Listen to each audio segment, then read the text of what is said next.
Hello everybody, my name is Danilo RADOJCIN. I come from Novi Sad, Serbia, and I'm a junior game designer at Apex. At Apex we're mostly focused on developing hidden object puzzle adventure games, or HOPA for shorter. Today I will be talking to you about evolution of our genre, our basics, our history, and I will compare those old games from the past with our games today. I will talk to you about simple and repetitive mechanics, and I will try to find solutions for overcoming those mechanics, how to implement your innovations, and I will talk about pros of these simple mechanics. I will talk about game design. I will give you a short sneak peek of our production process. I will talk about our documentation, and I will talk about narratives and rhythm they provide in games we create before I conclude my presentation. So let's begin. For those of you that are unfamiliar with our genre, hidden object puzzle adventure games, like the name says, is the combination of hidden object scenes where player searches for the items on a list on a static scene. There are puzzle mini games where player has to finish some kind of a logical task in order to finish this part of a game. We have adventure scene elements within our games where players interact in a way, and within these adventure scene elements we have smaller points of interest called zoom zones. Player interacts with these elements in a way, collecting items, interacting in small chains of interactions in a way to finish the game and follow the whole story.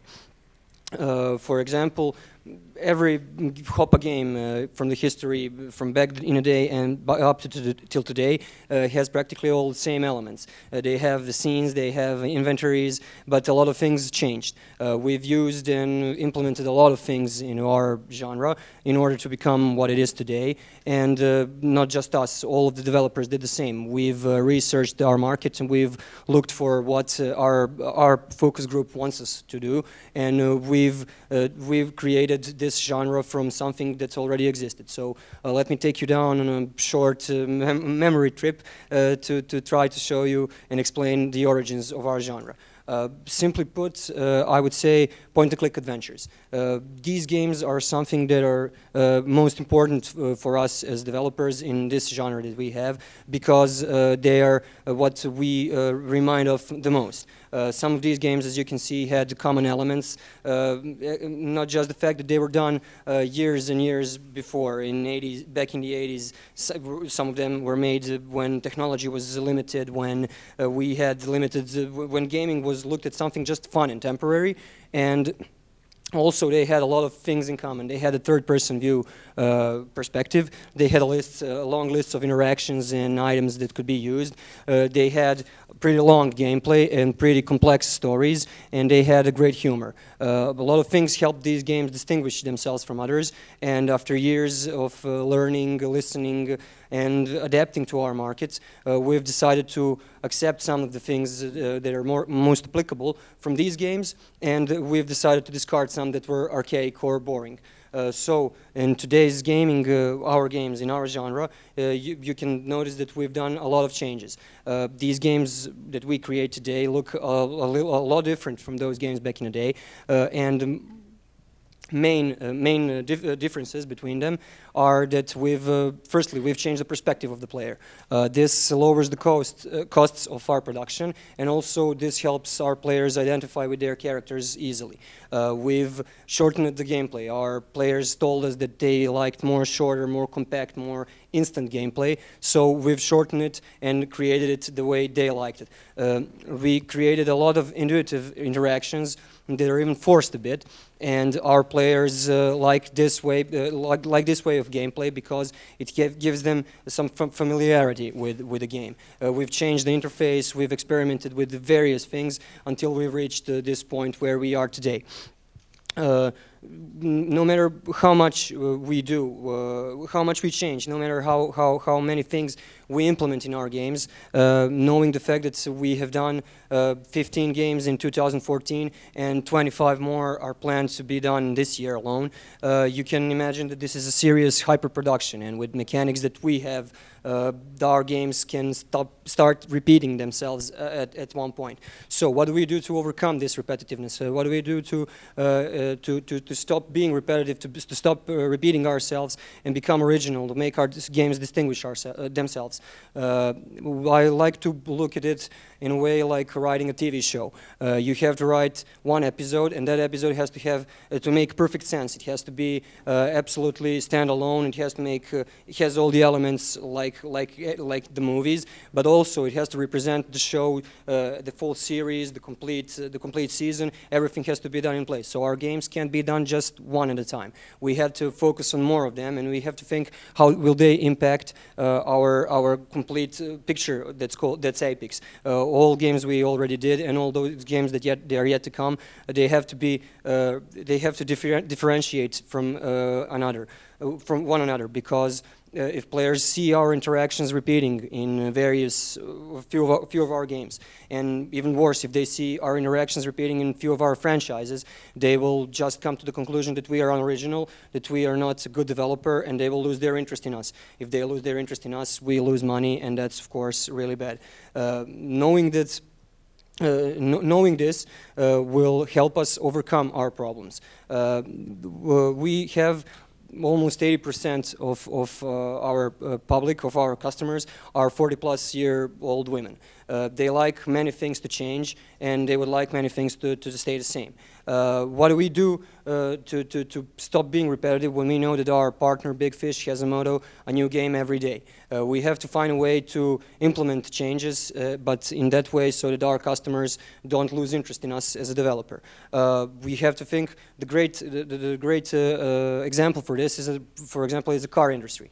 Everybody likes to see implementations like a new heads-up display, or there's a seat that massages you while you're driving, but nobody would like to see an implementation like a car with a free wheel, or somebody replacing your steering wheel with a joypad. That would be too much, and you have to think only in small iterations when you're innovating. Also, when you're innovating, you have to think of one major innovation per game, because if you overuse your innovations, they may become obsolete, and players might lose their way using them in your games. We've done various researches, and we've discovered that for our genre, our customers like crime stories very much. So adapted stories of Agatha Christie or Arthur Conan Doyle are always better for our genre than, for example, any kind of science fiction or girly pinky dress-up themes. For some reason, our players don't like it. We've done various things. We've researched our market, and we've discovered that with our mechanics, our story is the main selling point of our games. So our story has to justify these simple mechanics that we have, and we have to do this in this way. For example, you have to block the player to enter a building. You can do that by just simply locking the door, but this has been done a billion times before. It has been seen everywhere, and in order to do this originally, you have to think of your entire game, of the story, of your environment. If you're some kind of a wizard, then perhaps there's some kind of a magic spell blocking that door. Or if there's a war surrounding, a bomb fell down and broke part of a street so you can't get near. There could be some kind of security guard not letting you pass. You have to think how your story justifies your mechanics, and it has to be done in that way and not the other way around. Our players get used to all good implementations really fast. But when we do something good, they ask for it from us and from other developers around the world. They really like those innovations. But when they don't like those innovations, we might have a problem. As I told you before, knowing our demographics, you may think of them as a difficult girlfriend. They would like everything to change and yet everything to stay the same. So how do we approach this delicate market? Knowing, for example, we had a lady play tested our game, and after just 20 minutes, after she finished a small portion of 30-minute demo, and when she was asked if the game was easy, she said, yeah, it was really easy. And the fact is that she couldn't even finish one part of that game is the proof that it wasn't easy for her, but she didn't want to admit that she did this, that this game was hard for her. So We have this delicate market that is really, really, really hard to understand, and you have to be really careful with your implementations of any kind. Also, our players, because this genre is around for more than 10 years, our players are used to some things, and you have to repeat some things over and over again, no matter how many times players saw that. For example, if there's a nail that has to be hammered, players would understand that they have to use a nail and hammer it down. They wouldn't understand if you play some kind of laser quantum hammering tool, and just because something makes sense to you as a developer doesn't mean that necessarily makes sense to the players. We've tried to search for original solutions for some things, and we've decided to try to change the view of and perspective of our hidden object minigames. For example, instead of a static scene where a player was looking for items from a list, we've added a moving camera and we've shortened the list. So player searches through the list, which is much shorter, and when he's finished, the camera moves, and there's that feel of more thorough search of their surroundings. So we've implemented this, and players liked it. They asked for it from other developers, and it became good. But there are also some bad examples. Those special features, for example, those are features that can enrich your gameplay in a way. You add some kind of a magical tool for something, or deductive tool that you deduce from all of your narratives. And at one point we started using those things too much, and we oversaturated our games with it. And what we got was uninterested players and special features that are practically obsolete. We also tried to implement various things. We tried to implement HD images into our games. We tried to raise the quality of our games, and we encountered many problems. Our games were bigger for start, and it took longer to download, so players were complaining about that. And also we tried to implement HD support, and players were calling like crazy, asking, how come I cannot play this game in full HD when my monitor has a sticker that says full HD on it? They didn't know that their GPU unit was too slow, and it couldn't support those kinds of resolution. So at one point we just decided to go back to the regular SD because it's much easier, and there's always that question to change or not to change. We have many problems we encounter with these mechanics and with this hyperproduction that we have, but the most important thing is that these mechanics have pretty interesting have some pretty good things to talk about. For example, these mechanics are much easier to master. When you have something repetitive and when you have done something so many times before, you know where your problems may occur and how to avoid them before they even occur. Also, it's much easier to plan ahead because of this, and these mechanics are better for developing great stories. Great stories are what help you sell your game. No matter what genre you are in, the story needs to be great. In our case, the story needs to be even better because our mechanics are limited. So this is a great surrounding for making good stories. And also, what's a big plus is that players get used to this easily. They learn how to play the game very fast, and because of this, they can enjoy your game much more. First steps of overcoming these simple and repetitive mechanics started in my office, and that's game design team.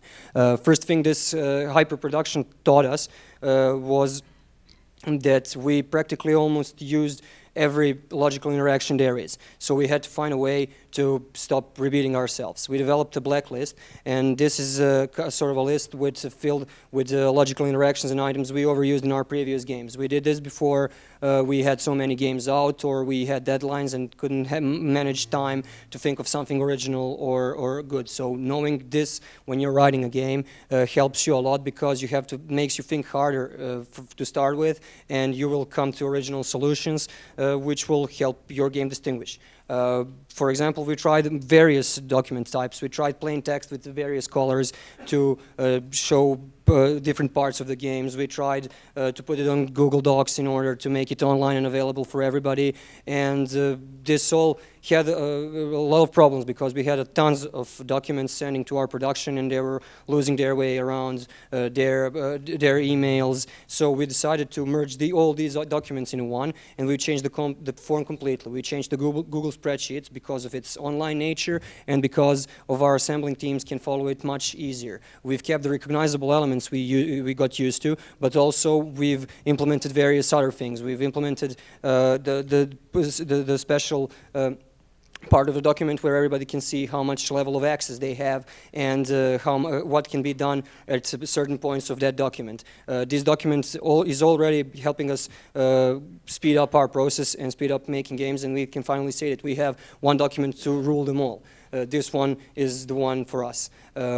Also, one of my jobs as a game designer, junior game designer, is writing all those narratives and notes and all those storyline moments throughout our stories. So you can imagine that all of those items have to be placed correctly. They shouldn't be placed too near each other so players get bored, or they shouldn't be placed in that way so player forgets that they should collect them along the way. So we have to find the delicate middle. For the good example for this is my mother. She's a retired biology professor.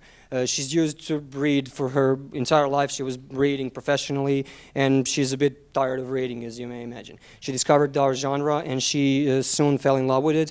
She likes to call it my pacifier. That's something that keeps her calm. The first game I worked on when I came to Apex was Dance Macabre Crimson Cabaret. And one of my jobs was to write all those narratives, all those newspaper articles. Every written note was done by me with a large help of my team, of course. And when my mother finished the game, first thing I've asked her was, how did you like all those notes and those things? And she said, well, there was too a lot of them. I couldn't bother to read them all. And I was a bit disappointed. She's my mother, and she's been playing these games for a long time. I wanted to know her opinion. Did I do a good job or not, of course? And she didn't read them all, so of course I was disappointed. But she recommended the game to my sister. She talked about the plot. She even knew the changes. She was blown away by the story. And in this situation, when you have a player that plays these games for a long time and knows how their mechanics work, these mechanics work as a sort of a rhythm for them. They follow these mechanics, so that's why you can't change everything at once, and you have to implement your changes in small iterations. In this case, mechanics served the story and helped us tell it the best way we could. So, to conclude, rethink your revolutionary ideas, whatever you do, because they might not even be so revolutionary as you think, and you might even have a larger problem in trying to implement them all, and then instead of just skipping them. Don't overdo anything. Whatever you do, you have to make sure that everything is done in the right order and in the right amount, because you don't want to throw off your players. Your story has to be in the service of the game and not the other way around, because if it's the other way around, then there's practically no difference between just bluntly absorbing materials and interacting, which we as gamers want to develop, and choose your mechanics according to your focus group. If you're making a first-person shooter game, then focus your story around items, around weapons, around movement. If you're focusing on a strategy game, focus on full gradual map of units, vehicles, and if you're buildings, and if you're trying to develop a simple Hoppa story, try to focus on telling simple mechanic story through the story of with some crime elements. Whatever you choose to do, game development is something that's really fun, and you will always enjoy it. You will learn how the market works, whatever mechanics you choose, and these simple mechanics can help you learn faster, or can be just used as just for fun. I hope you got something inspirational from my presentation, and for any additional comments or ideas, questions, you may contact me at shown email. Thank you.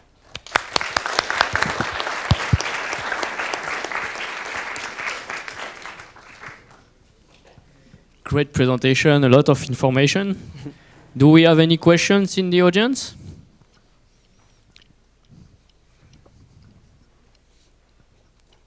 No? Okay, well, thank you. You can email him if any questions come back later. And thank you all. Thank you.